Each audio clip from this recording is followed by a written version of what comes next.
성경 말씀 알겠습니다. 성경은 이사야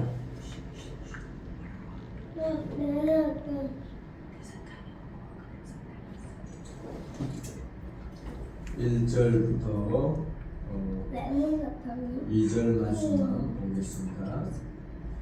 유다왕 우시아와 요담과 아하스와 히스기야 시대 아모스의 아들 이사야가 유다와 예루살렘에 관하여 본 계시라. 하늘이여 들으라, 땅이여 귀를 기울이라. 여호와께서 말씀하시기를 내가 자식을 양육하였거늘 그들이 나를 거역하였도다.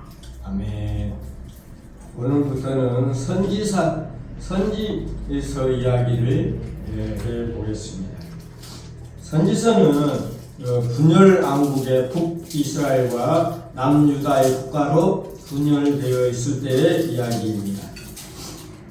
분열 왕국이라는 것은 뭐냐면 왕국 시대가 열리는 것은 사울 왕을 시작으로 그 다음에 다윗 왕, 솔로몬, 그 다음에 르호보암 때의 북이스라엘, 남유다로 갈려져 있었습니다. 그때 북이스라엘 왕은 20명이고 남유다 왕도 20명.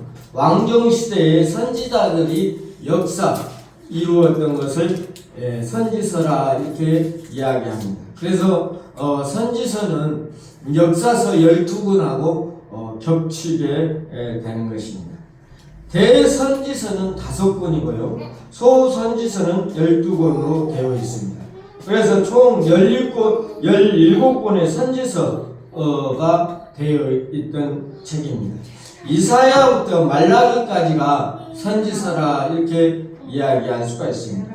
이사야는 총 66장으로 되어 있으며 이사야 안에 1장부터 39장까지는 구약 이야기가 주로 다루어져 있고요. 40장부터 66장까지는 신약 이야기로 말씀을 이어갑니다.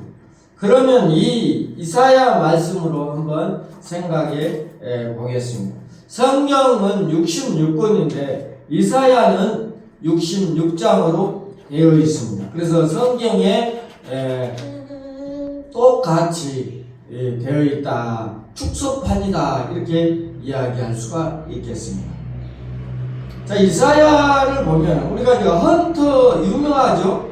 이분은 그 메시아라는 그 찬양을 써가지고 공연을 하죠. 주로 이제 크리스마스 때 많이 하게 되는데요. 그 공연을 보면 이사야서를 많이 이용했음을 우리가 알 수가 있습니다. 그 중에 일부는 예언과 탄생에 대해서 나오는 합창곡이고요.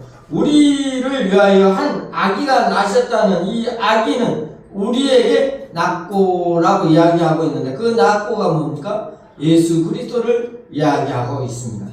그 이름은 기묘자라, 묘사라, 전능하시는 하나님이라, 영존하시는 아버지라, 평강의 왕이라 이렇게 이야기하고 있습니다. 이사야 9장 6절 말씀을 영감을 얻는 것으로 우리가 메시아를 이야기할 수가 있습니다. 신약에서 가장 많이 이용된 책 중에 또 하나가 이사야서라고 보면 되겠습니다. 이사야서는 분량이 많아 대선지로 분리된 만큼 양만큼이나 신학적 깊이가 있는 예언서로 사랑을 받아 왔습니다. 이사야는 여호와께서 구원하신다라는 의미를 가지고 있는데 이것이 이사야의 전체의 주제인 동시에 예언서 전체의 주제이기도 합니다. 이름에 담긴 의미처럼 이사야는 국제정세에 어려운 때에 여러 나라를 의존하며 하지 말고 구원의 능력이신 여호와를 믿고 의지하도록 촉구하고 있습니다. 이사야는 주전 8세기 후반의 선지자로 유다의 우시아 왕이 사망한 해 선지자로 부름을 받고 그 후 요담, 아하스, 히스기야 왕 시대를 거쳐 활동하게 되는 것입니다.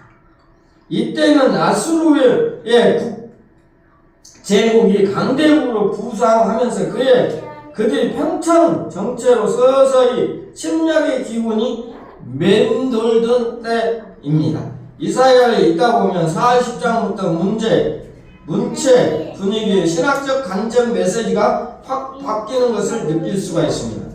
따라서 자연스럽게 1장부터 39장, 40장부터 36장 등 크게 두 분류로 이사야는 나누어지고 있습니다. 1장부터 39장은 처음부터 이스라엘과 열방을 향한 심판과 비난의 메시지로 가득 차 있습니다. 40장부터는 위로하라는 말씀으로 시작하며 용서와 구원, 이스라엘 회복 이야기를 말해주고 있습니다. 1장부터 39장은 시대 배경을 아수르의 중심으로 펼쳐져 있습니다. 시리아의 루신왕과 이스라엘의 베가왕이 아수르에 대항하기 위한 연합군을 형성했는데 남유다가 참여를 거절했던 것입니다. 이에 대해 시리아와 북이스라엘이 동맹국을 형성하여 남유다를 치고 자신들이 원하는 새 왕을 세우려 하는데 이것이 시리아 에브라임 전쟁이라고 부릅니다. 이사야는 당시 아하스 왕에게 하나님만 의지하고 아수르의 동맹을 맺지 말 것을 충고하나 믿음이 없는 아하스는 결국 아수르에게 도움을 청하고 아수르의 속국으로 되어 그들의 종교를 받아들이게 되는 것입니다. 우리가 어려움을 당하고 또 시험을 당할 때 우리들도 유혹을 많이 받게 됩니다. 그럴 때 예수를 안 믿고 교회를 떠나는 사람이 얼마나 많이 있습니까? 이사야도 마찬가지로 그 왕에게 하나님만 의지하라고 했는데 그 하나님을 의지하지 못하고 연약한 믿음 때문에 그 아수르의 속국이 되고 말았던 것입니다. 아수르 속국이 된 후로 어떻게 됐습니까? 그 종교를 받아들일 수밖에 없게 되었다는 것입니다. 36장부터 39장은 아하스의 아들 아하스기왕 때의 사건을 다루어 주고 있습니다. 히스기야 왕이 반아수르 정책을 폈기 때문에 이번에는 아수르 왕이 산헤립이 유다 왕국을 침공하게 됩니다. 아하스 왕과 대조적인 믿음의 사람이 히스기야는 부르짖는 기도로 여호와를 의지함으로써 산헤립을 물리치고 아수르로부터 가까스를 유기를 모변하게 되는 것입니다. 이 일이 있기 전에 히스기야는 치명적인 병이 기도로 기적적으로 치료해서 15년이라는 긴 세월을 연장을 받았습니다. 당시 신생 도시 국가였던 바벨론이 회복을 축하하는 사전단을 보냈는데 히스기야는 이들에게 국가 보고를 다 보여주며 어리석은 행보를 했습니다. 이에 이사야 선지자는 바벨론의 히스기야의 후손이 침략할 것이라고 예언했습니다. 이 사건을 전환점으로 40장 이후부터는 바벨론 왕국 배경으로 바벨론을 포로 생활과 미래의 국가 구원과 해방과 예루살렘 중심으로 한 왕국 건설의 메시지를 전하면서 새 하늘과 새 땅 종말적인 새로운 미래를 예언했던 것입니다. 이때 하나님의 뜻을 이행하기 위하여 도구로 특별한 종을 사용하라 하는데 종의 노래가 유명한데 이 종은 오실 메시아를 가르치고 있습니다. 특히 종의 노래가 나오는 52장부터 53장에는 성만찬 때 자주 이용했던 말씀이 있습니다. 그 말씀을 한번 읽어보겠습니다. 이사야 53장 4절부터 6절 말씀을 누가 크게 한번 읽어주시기 바랍니다. 그는 실로 우리의 질고를 지고 우리의 슬픔을 당하였거늘 우리는 생각하기를 그는 징벌을 받아 하나님께 맞으며 고난을 당한다 하노라. 그가 찔림은 우리의 허물 때문이요 그가 상함은 우리의 죄악 때문이라. 그가 징계를 받음으로 우리는 평화를 누리고 그가 채찍에 맞음으로 우리는 나음을 받았도다. 우리는 다 양 같아서 그릇 행하여 각기 제 길로 가거늘 여호와께서는 우리 모든 죄악을 그에게 담당시키셨도다. 아멘. 예수 그리스도 이야기를 이사야가 이야기하고 있는 것입니다. 오시지 않은 그 예수 그리스도가 우리를 위해서 그가 찔림은 우리의 허물을 위하며 그가 상함은 우리의 뭐 때문에요? 죄악 때문이라 이렇게 이야기하고 있습니다. 우리는 다 양 같아서 그릇 행하여 각기 제 갈 길로 가거는 여호와께서는 우리 모든 죄악을 그에게 담당시켰다고 그랬습니다. 예수 그리스도로 말미암아 우리 죄악을 담당시켜서 우리의 죄를 위하여 십자가의 죽으심을 이사야가 미리 예언했던 것입니다. 여러분은 어떠한 죄를 짓고 있습니까? 이 죄 때문에 예수 그리스도가 이 땅에 오실 수밖에 없었다는 것입니다. 우리의 죄는 무슨 죄가 있습니까? 언제 아담으로부터 지은 죄가 언제입니다. 자범죄, 내가 지은 죄가 자범죄입니다. 이 모든 죄를 예수 그리스도가 담당해 주었다는 것입니다. 온 죄는 예수 그리스도의 보혈의 피로 정결케 하고 우리 자범죄는 우리가 지은 모든 것을 주님 앞에 회개해야 된다는 사실입니다. 예수를 믿는다고 교회를 다닌다고 다 천국에 가는 것은 아닙니다. 온 죄를 사함을 받으면 자범죄도 우리는 주님 앞에 고백을 하고 낱낱이 회개해야 한다는 것입니다. 이 죄를 위하여 예수 그리스도가 이 땅에 오실 것을 이사야는 미리 예언했던 것입니다. 이사야는 여호와를 이스라엘 거룩한 자라고 20회 이상 칭하였으며 당시에 제압된 이스라엘 백성은 여호와의 거룩한 속성을 잘 대조하고 있습니다. 만군의 여호와도 40회 이상 사용하여 하나님의 능력을 강조했던 것입니다. 여호와를 칭하는 또 다른 표현은 구속자라는 말이 13번이나 쓰여져 있으며 이를 통해서 하나님의 구원의 주권적 은혜를 강조하고 있는 것입니다. 이사야가 공중에서 왕과 귀족 계층에서 사역을 했다면 동시대에 미가 선지자는 일반 서민들에게 사역을 했습니다.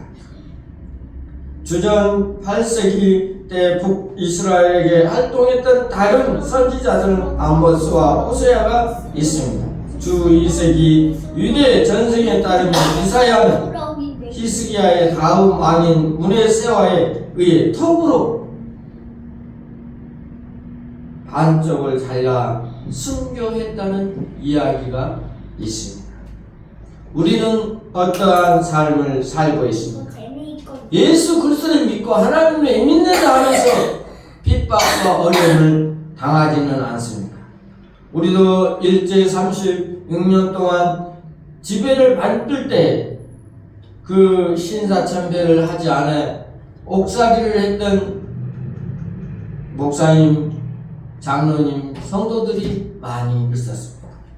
우리가 신앙을 통하여서 고난을 받고 어려움을 당한 것은 하나님께서 축복해 주신다는 것입니다. 이사야 같이 훌륭한 사람도 결국은 나무톱으로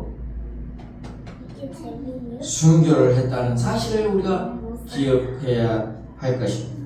저도 신앙생활 할 때 어려움을 많이 당한 적이 있습니다. 예수 믿는 것 때문에 욕을 먹고 예수 믿는 것 때문에 많은 사람들에게 비난을 받은 적이 있습니다. 지금 세대는 예수 믿는다고 누가 욕하지 않습니다.